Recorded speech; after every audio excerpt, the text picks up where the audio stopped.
in the future. So I am honored and excited to introduce our esteemed speakers today, Dr. Valerie Montgomery Rice and Dr. Claire E. Sterk. Dr. Valerie Montgomery Rice is the 6th president of Morehouse School of Medicine and the first woman to lead the freestanding medical institution. She serves as both the president and dean. A renowned infertility specialist and researcher, Dr. Montgomery Rice most recently served as the dean and executive vice president of Morehouse School of Medicine. But prior to joining the medical school, she held faculty positions and leadership roles and was most notably the founding director of the Center for Women's Health Research at Emory Medical College. It's one of the nation's first research centers devoted to studying diseases that disproportionately impact women of color. Dedicated to the creation and advancement of health equity, Dr. Montgomery Rice lends her vast experience and talents to programs that enhance pipeline opportunities for academically diverse students, diversifies the physician and scientific workforce, and fosters equity in healthcare access and health outcomes. Welcome, Dr. Montgomery Rice. Thank you for having me. Yes.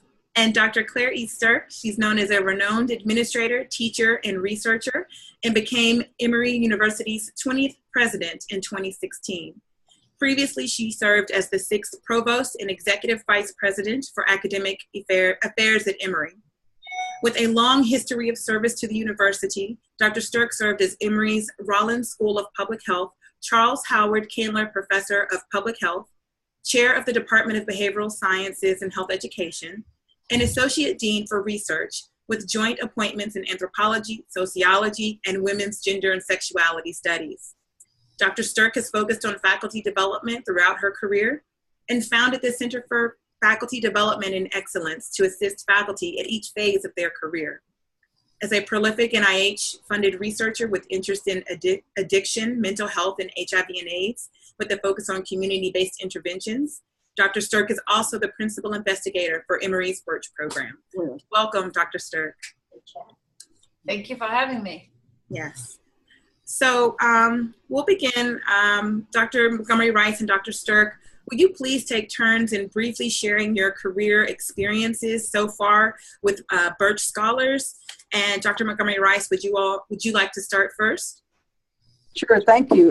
Thank you, and I really applaud the innovation in having this forum, and it is so nice to see you again, Jylana. Jylana was one of my first hires when I started the Center for Women's Health Research at Montgomery, so it's nice to see her career. I am one of the people who can take credit for booting her out of the door to go and advance her career. So she's going to be the first BIRCWH Scholar that I talk about that I had influence, because what I saw in her was a lot of potential. She had a passion for learning, she had a passion for giving back, and she had a passion for integrating that to make the world a better place.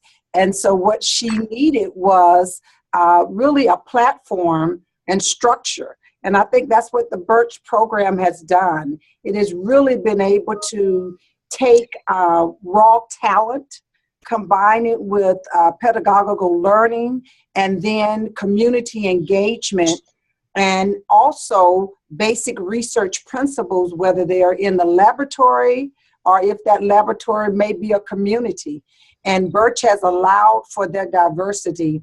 And then it is centered around understanding that there are some unique needs of women as leaders, and the mentorship that they have provided, I think, to those BIRCWH scholars by identifying other women who are interested in equal courses for women and equal opportunities for women, I think is what has stood this program up to be successful. So I hope that that gives you an indication of my passion for what BIRCWH has continued to do. And it has been my privilege to interact, not just at the institutions where I've been able to serve, but also across many institutional lines to support this program. Thank you, Dr. Montgomery Rice. Dr. Sterk, do you have comments about that as well? Your experiences so far?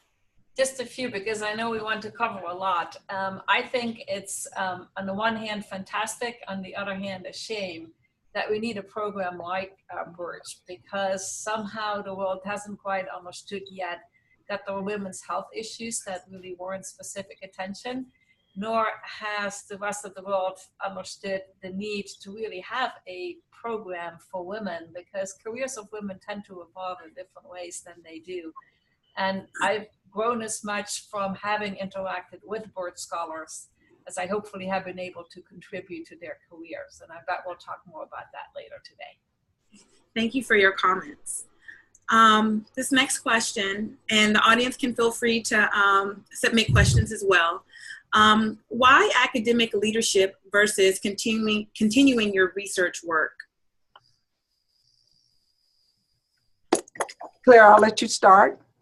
Okay, I think this might be true for many of us, having, based on my conversations with people at least, that my sense is that the kind of research that I have done probably was the best preparation for academic leadership that I could have had. And let me just elaborate on that a little bit. Like many of us, I started out as a researcher, and one of the main attractions to me of all of that was to really be able to link the university to the broader community and be out there. I, particularly at a place like Emory, that's not located necessarily in a neighborhood, that's sort of in the suburbs, and being in public health for me really means being connected with the public. And so it's provided those opportunities to move forward. I, early on in my career, had a great mentor who talked with me about what was more exciting, the impact that the research had or the impact I was having on helping other people move forward, including my students, including colleagues, including folks that participated in the studies, folks that were part of the research team. And I think that I was just extremely fortunate to early on realize that it's not one or the other, that you actually can have the cake and eat it too, which I still think for much of what I do. Mm-hmm. So I also have gotten to realize that for me, it wasn't one switch that at a certain point in time was turned to move from a researcher into more of an academic leadership position. But it sort of gradually happened over time. And I think one of the lessons that I want to share with everybody is we're sort of wired and socialized to plan. And sometimes you're much better off going with the flow. That doesn't mean sort of going in any direction, but allowing for us to have some flexibility and be able to make some choices, as opposed to getting onto the career ladder and just trying to climb up that ladder. Because I don't think that will get you to the place where you still can do both, because I still managed to do both. Okay. Dr. Montgomery Rice, do you have any comments about academic leadership versus research? Well, I can tell you, I definitely started out with a very traditional approach, going to medical school and then doing research. My research started in my last year of medical school. And it was really driven by the fact that I wanted to be a reproductive endocrinologist and infertility specialist, and there were not that many slots to train. And my mentor said to me, well, you need to have some research in your background. So I was at Harvard Medical School. So in the middle of my third year, toward the end of my third year, I went to a lab, and I said to the woman who happened to be my best mentor in the world now, Dr. Ann Kiesling, that I want to do reproductive endocrinology and fertility. And my research mentor said that I need some research, and I got about 3 weeks. And she told me to come back when you're serious. And this happened at least 2 or 3 times until I ended up spending my entire 4th year doing basic science research, which really did lay the foundation for me understanding the commitment that research required.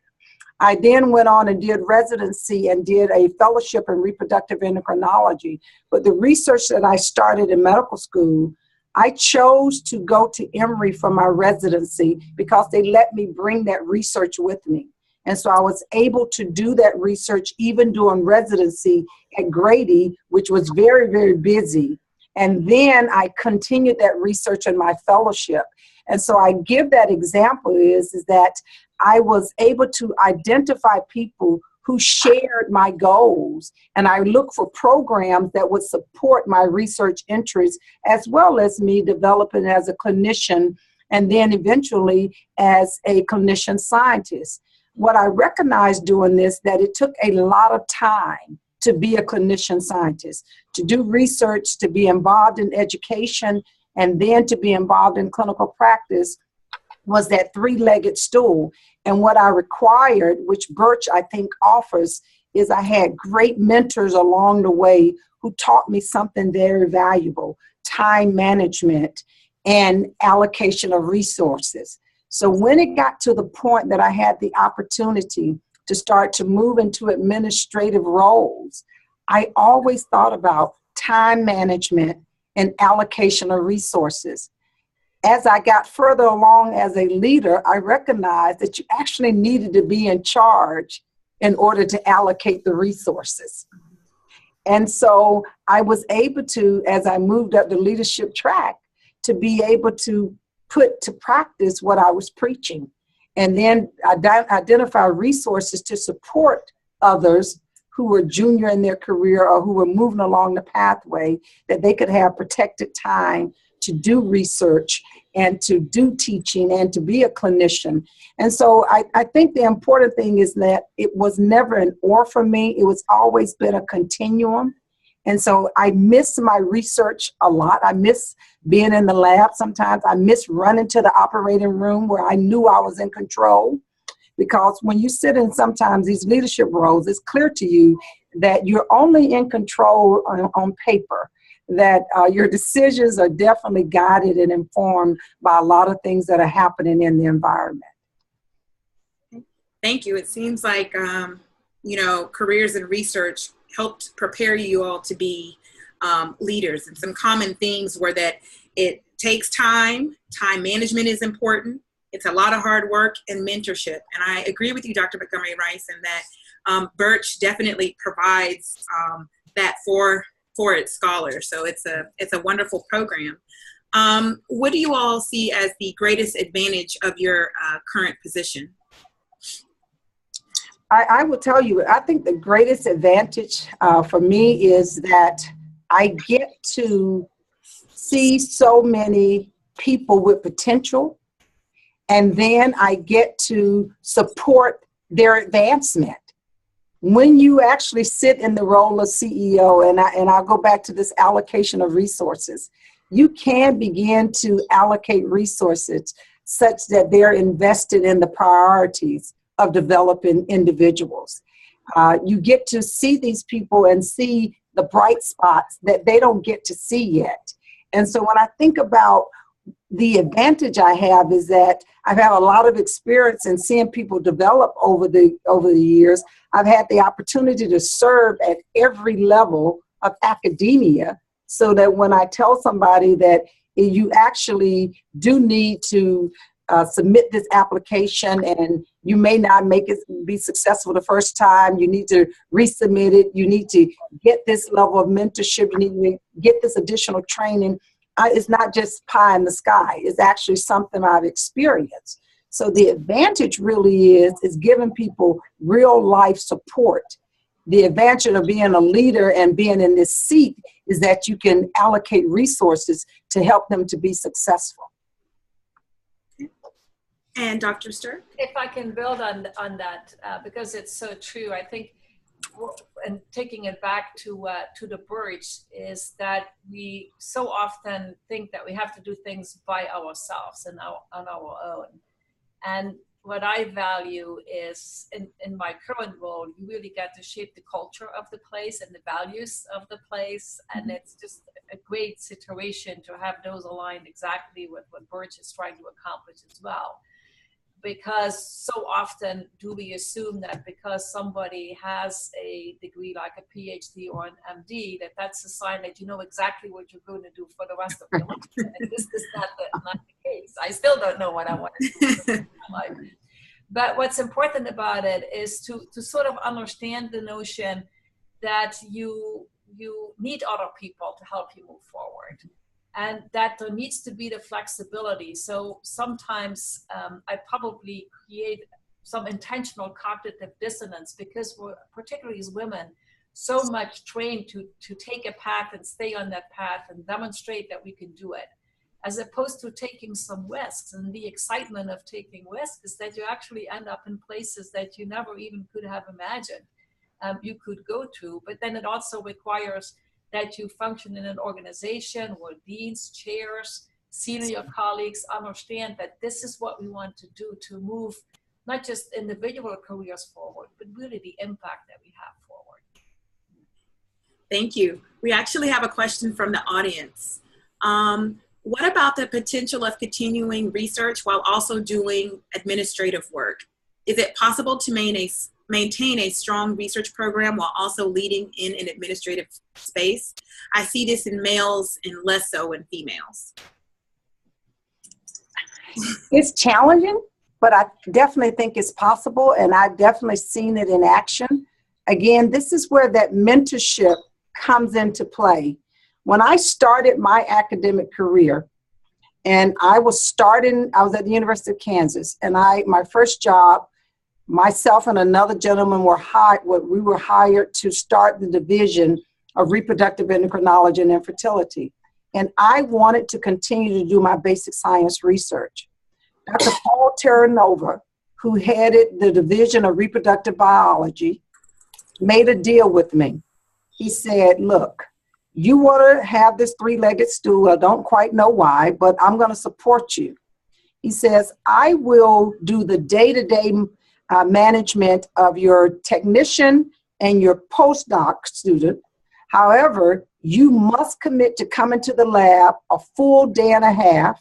You cannot miss lab meetings, et cetera, et cetera. So he made me sign a term sheet that held me accountable, because he knew the commitment that I needed to express in order to get that research program going and to sustain it.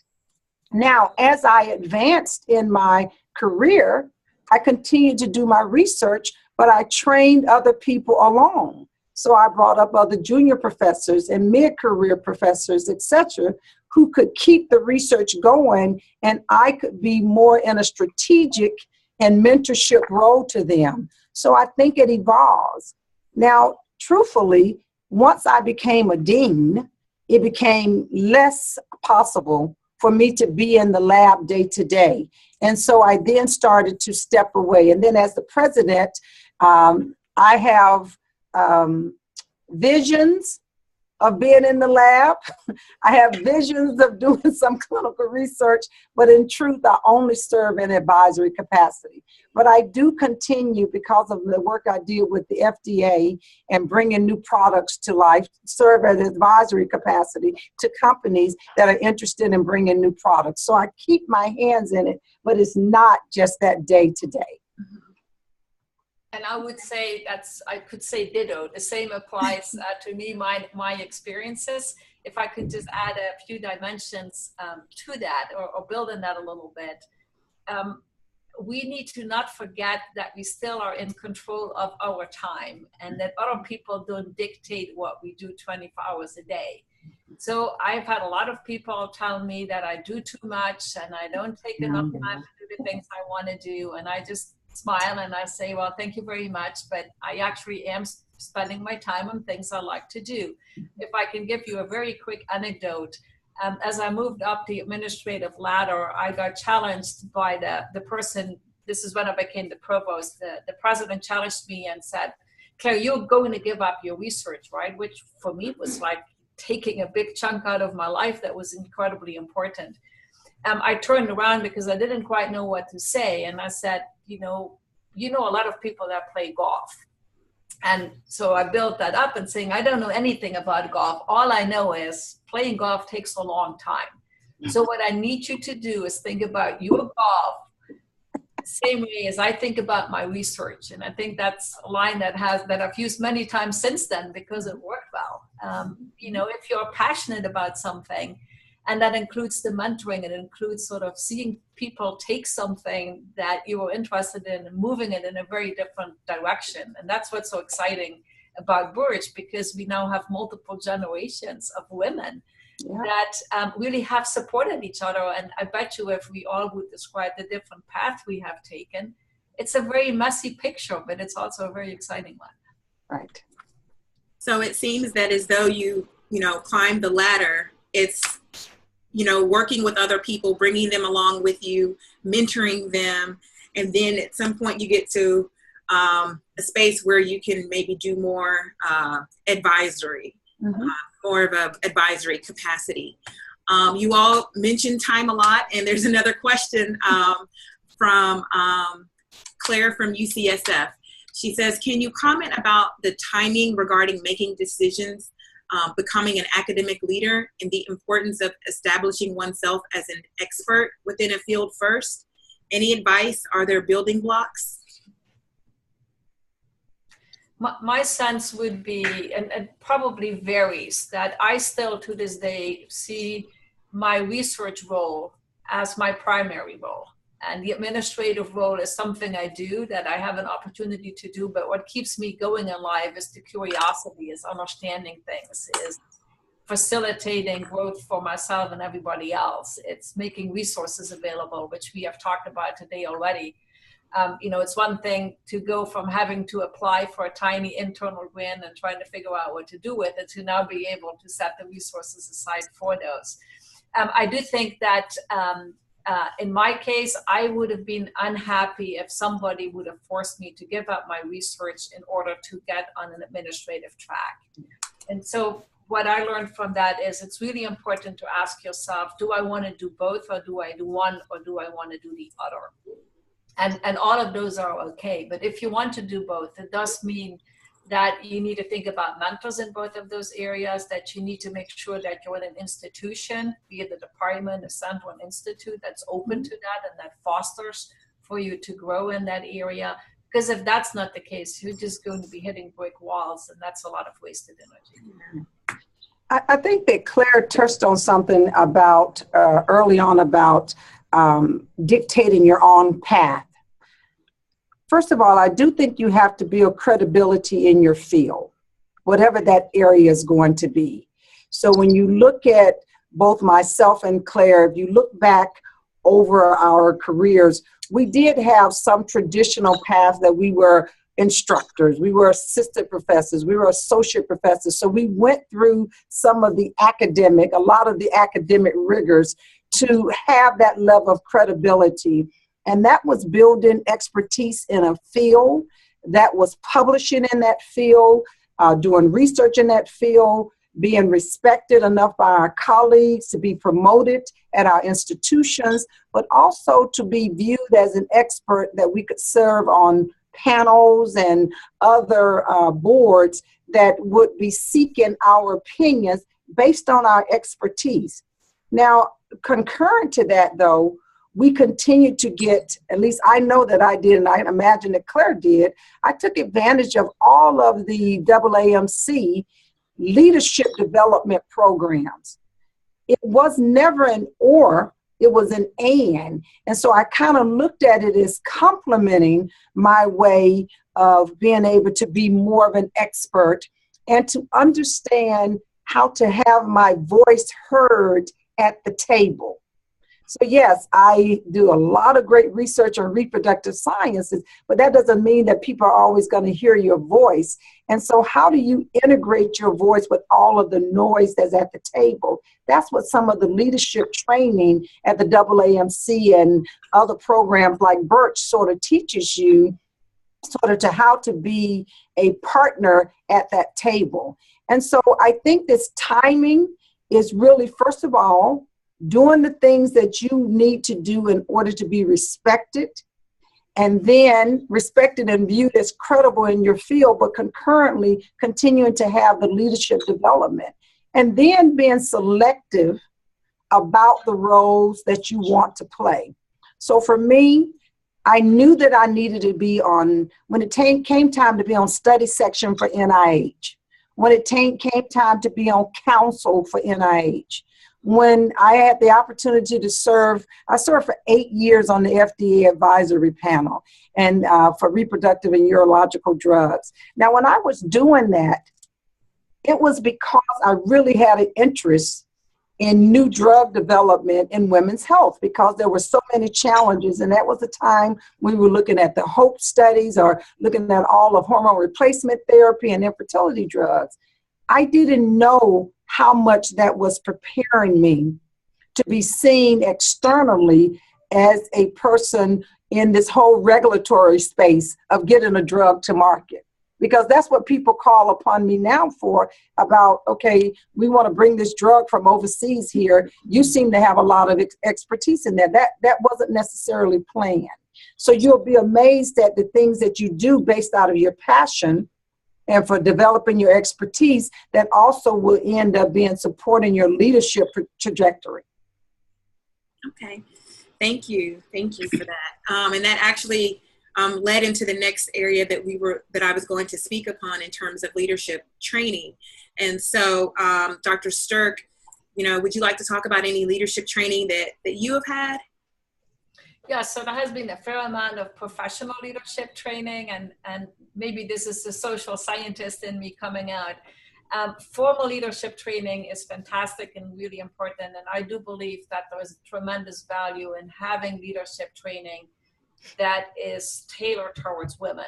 And so the AMC, some other entities that are out there are just, you learn more having done both. Mm-hmm. Being in a leadership training program that's tailored towards women than one that is open to men as well as women. The other lesson I've learned is the importance of informal training programs. And sometimes they're spontaneous. There's so many people that have adopted me and taught me how to be a leader, and by giving me opportunities, by letting me fail. And I would say I grew as much from those informal leadership trainings, although they may not have been called that, as from the formal ones. So I would encourage everybody to not just think about what can you do in terms of structured, established programs. I would take advantage of those, but also think about these informal opportunities that there are. Okay, thank you. Now that you have the hindsight and experience of leadership and you've gone through all this training, is there any other advice that you would give to younger faculty aspiring to follow a similar career path? The biggest piece of advice that I would give is to be a good listener. And when people take the time to actually share with you their thoughts about your development, is to try some of those ideas out. I've probably been most successful because I actually am a very good listener. I listen to what people have told me. I have what I call a personal board of advisors. And the one criteria that I established for someone to be on my personal board of advisors is they couldn't be scared of me. They had to be willing to tell me the truth. I have a very forceful personality. And I needed people who were not afraid to tell me the truth. And then I listened. And then I would follow up with them and ask them, did I actually hear you? And that would be reflected in my actions. I also have always had, once I became a dean, I've had an executive coach. Because at some point, I think that we all need some people who are not necessarily grounded in our level of expertise to talk to us about how the world works, because you get to start sitting at multiple tables where people may not be appreciative that you are a biomedical scientist or et cetera, but they still want your voice. And again, being able to integrate that voice around the table, having a coach has helped when you get into some of these leadership roles. So if I'm having a real bad day, I could really derail the school, right? As the CEO, it doesn't do well for me to have a bad day and to have everybody else having a bad day. So you gotta have a group of people or a coach or someone to share some of your concerns with, to share some of your fears with, without derailing the institution. So I think having a coach has helped a lot. So listening, really taking the heart feedback, circling back with people and asking them, did I really hear you? And that be reflective in the actions, and then coaching. Thank you. Dr. Sterk, did you have some type of career coach as you transitioned from research to administration, or what was your trajectory? I would say my trajectory probably was more informal. I've had a few coaches that somehow that didn't resonate well with me. And so probably my best mentors, as opposed to formal coaches, actually have been people that live in very different worlds, that are not in academia, that are not necessarily researchers, mm-hmm. but that have complex jobs, that are multidimensional, that have lots of different activities in them. And because that's where what I needed, got the advice how to function in the overall role much more than the specifics. Okay. Dr. Sterk, are you aware of any national leadership programs available to faculty who are not in medical school? This is a question asked by one of the participants. Yes, there are several of those. And so the Harvard Business School has a few of them. There is a program, I'm blocking on the name right now, that's really dynamite, that's for women. I'll make sure that we send out an email to folks, really for women in leadership roles outside of schools of medicine. And then there are some activities at places like the Aspen Institute. Right. So it might be worthwhile as a follow-up for us to put together some resources and distribute those to people. Yeah, I agree with that. I think there are lots of programs that begin to broaden your skills, and I think we can put together some that we have participated in. I think that would be great. One of the participants just said that she thinks that the program that you may be referring to, Dr. Sterk, it's the ELAM or ELAM. Okay. Yeah. That was another one, and I still can't remember the name. Oh, okay. So there's several different. Yeah, there's the ACE Fellowship also for people who are interested in potentially being in leadership roles that would be just in higher ed. There's the center in Colorado, the Creative Center in Colorado. I should notice I did it. So there are lots of different programs. And again, talking with people who understand what your career path is will help you to identify many of those programs. And again, the spacing of those programs really does depend on where you're trying to go. I know I didn't do any of those programs all back to back because once you spend some time in those programs, you really want to have some time to reflect upon what you learned and look at your 360-degree evaluation and actually have the opportunity to put some of those recommendations in action before you go to another training program. Okay, thank you. Yeah, I think it would definitely be great to share all these resources with the BIRCWH Scholars.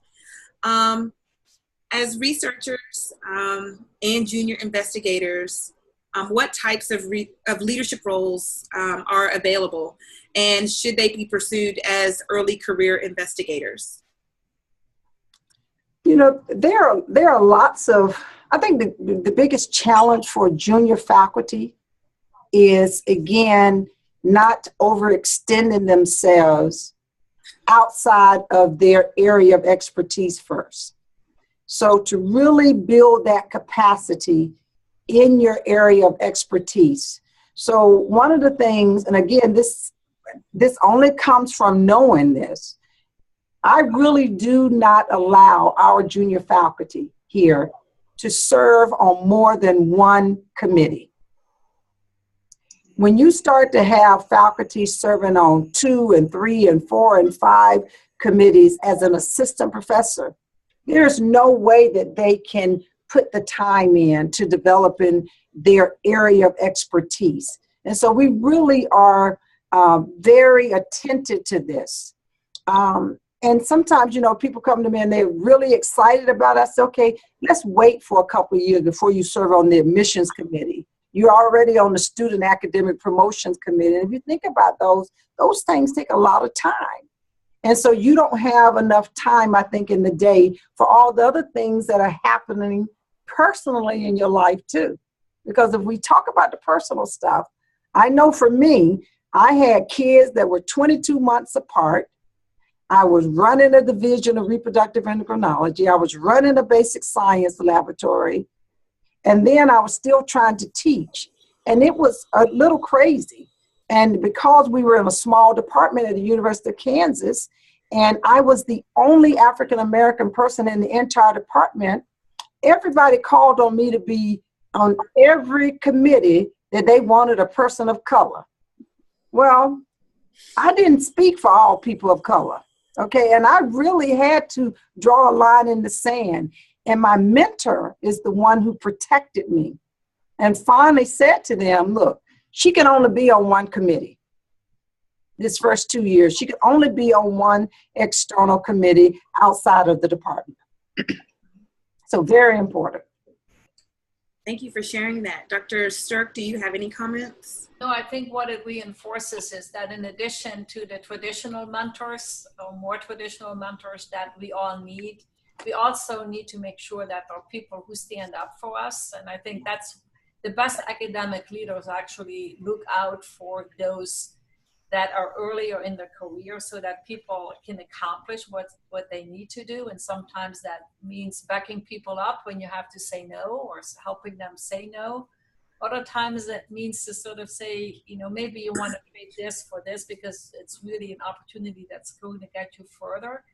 And as women, we're so much more inclined to want to serve that if you look at any committee, there is ratio-wise an overrepresentation of women. And we are sort of, I've been in situations where younger female colleagues have said, but I really want to do this. And I said, no.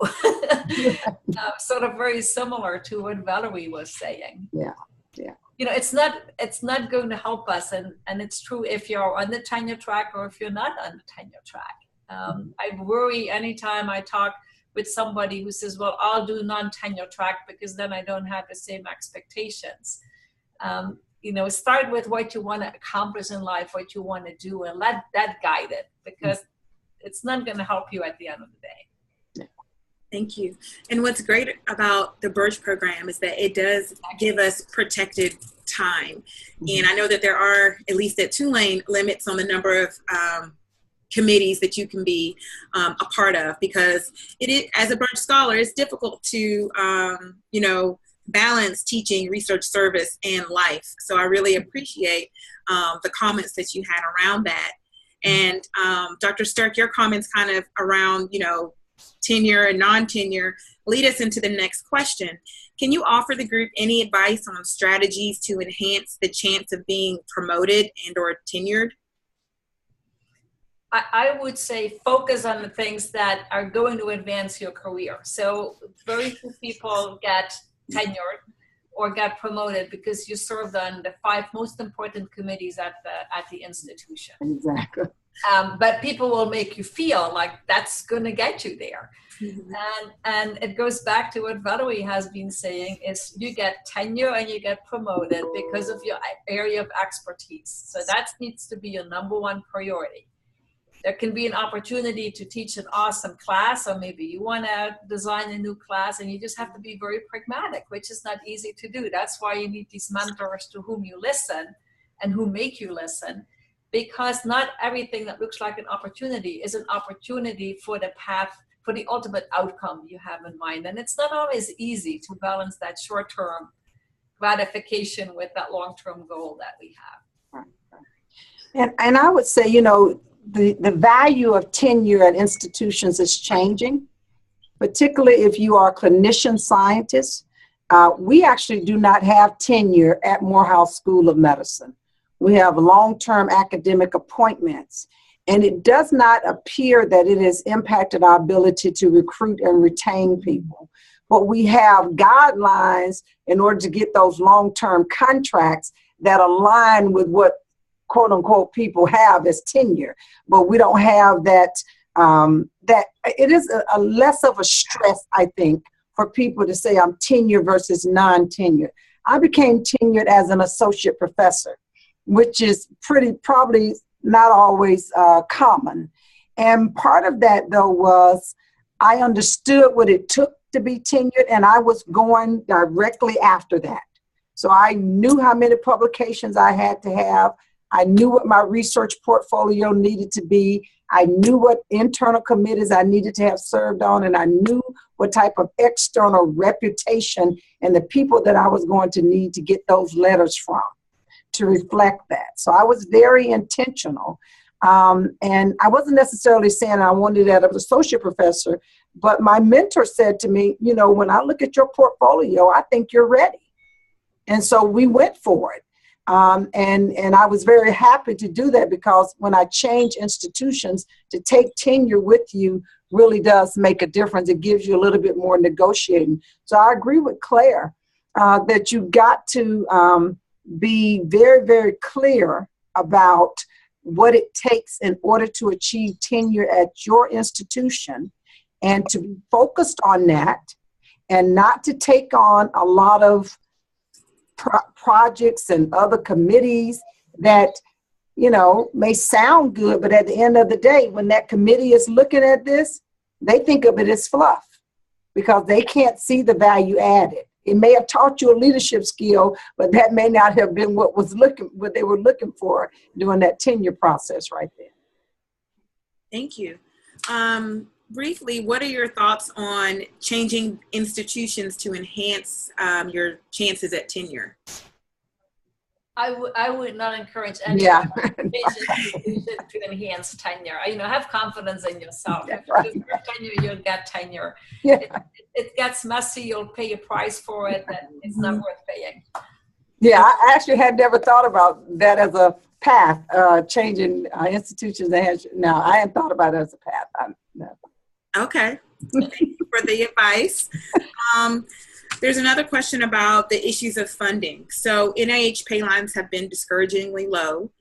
What are you doing in your respective institutions to allay concerns among junior faculty about the challenging funding environment?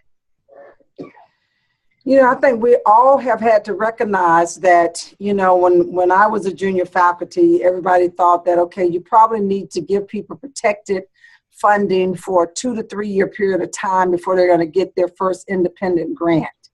Particularly people like myself who had done a fellowship and were coming with basic research experience, right? That's just not the case anymore.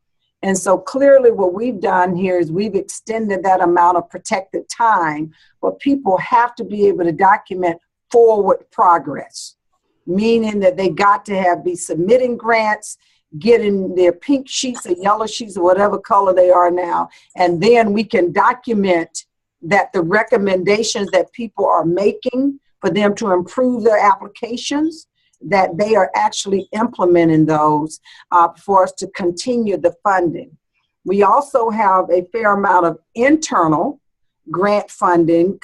We, along with Claire, all of us are part of the Georgia CTSA now, and we have lots of pilot funding opportunities between our two institutions that can support people. And we really encourage people that while they're on this time of protected, that they need to be getting pilot grant funding. And their research should be strong enough to get pilot research funding from one of our institutions if they're going to have a successful career. Okay. Dr. Sterk, do you have any comments about that? Yeah, and I think universities overall, particularly institutions like the ones we represent that have such a strong research focus, have to grapple with the reality that we will have to support internally. We need to raise funds. We need to set internal resources aside, as opposed to having had decades where there was an outside entity. You know, I remember conversations with a chair early on in my career who said, Claire, you need to apply to one of the NIH institutes. Do not go to one of the foundations because the indirect costs are lower. All that has changed. Now foundations actually fill an incredible void. So for the cynic in me says a lot of the path that people were encouraged to take were driven by financial reasons that cut universities a little bit of slack. And now if we say this is what we want to be, this is what we want for our faculty, students, and staff, then we need to invest in that. That's a shift in paradigm. But if we don't do that, we're not going to have the impact that we claim we want to have. Right. Thank you. And so, you know, it's great that you all are part of the Georgia CTSA and have opportunities to get some initial grant writing, initial grants. Do you all provide any grant writing resources for some of those researchers that may say have been in a lab before and not, you know, working with a PI who wrote the grant, so they may not have as much firsthand experience? Yes, we definitely do. So we have funds that are part of our endowment pool that we can use some of those dollars for scientific editing support, is what we call it. So sometimes people need assistance with understanding how to put together their grant in a way that it is responsive to the application. Okay, that to us is more scientific editing. We don't have people who write grants for people. They provide support. It is very important as junior professors, as mid-career professors, that you are still writing your own grants, because you are the ones who own that research. When you get to be a senior person, you may be more so editing something that someone else has written. You may have a core team that's writing and you're adding the glue that pulls it all together. But I am very much a proponent of you as a junior mid-career continuing to write your grants with scientific editing support, just like I am for you writing your papers. And so, you know, if you're the first author, you need to have written that paper and all parts of it, because you are the one who is held accountable for the results that are in that grant and in that paper. And if I can build on that, I do think that as institutions, we certainly are very intent on that. We have had to expand the opportunities for faculty development or scholar development to fill the whole void that there is. Not to get off on a whole other track, but if you look at all the compliance requirements there are, you know, that's a waste of a faculty member's time or a scholar's time. We can put an infrastructure in place to help you with that. We can help people who have really good ideas put those together in ways so that they can move forward. And we're quite intent, as I know Morehouse School of Medicine is as well, to make sure that we allow you to focus on the science of all of this and not be distracted by all these other things. I don't want have somebody spend 3 days on getting the biosketch right. Right, exactly. Of your time. Thank you. We'll be wrapping up in just a moment, but are there any more questions from the audience? Well, while people potentially think of questions, do you all still have time for hobbies? It seems like you're so busy. So is that even possible in such a high leadership position? Yeah, I think it is. And Claire and I try to get together often to just try to support one another. So part of one of my hobbies is supporting other women leaders. I get a lot of joy from that. I also love to cook, and I still, and Jylana, you know that I've always loved to cook, and I still do that. And I still try to have time for family time. I exercise 2 to 3 days a week. I am doing CrossFit, and I do moderated CrossFit. So I'm not trying to flip a tire. I do what my body will allow me to do. But it is important for me to stay active. My husband believes that my work is my hobby. And so after 34 years, I stopped trying to persuade him otherwise. And so I just embrace it because I actually love what I do. Oh, thank you. Dr. Sterk? It's scary, and Valerie and I know that about each other. Our answers are quite similar. And, you know, I think some of this is maybe not the traditional definition of hobbies, but it's just doing things in life that you really like and that make you feel good. Mm-hmm. Yeah. Right. Well, thank you so much. This has been an amazing experience for me. And I know that the other BIRCWH scholars and administrators and everyone else on the line is very appreciative of you all sharing your experiences and providing such valuable leadership advice.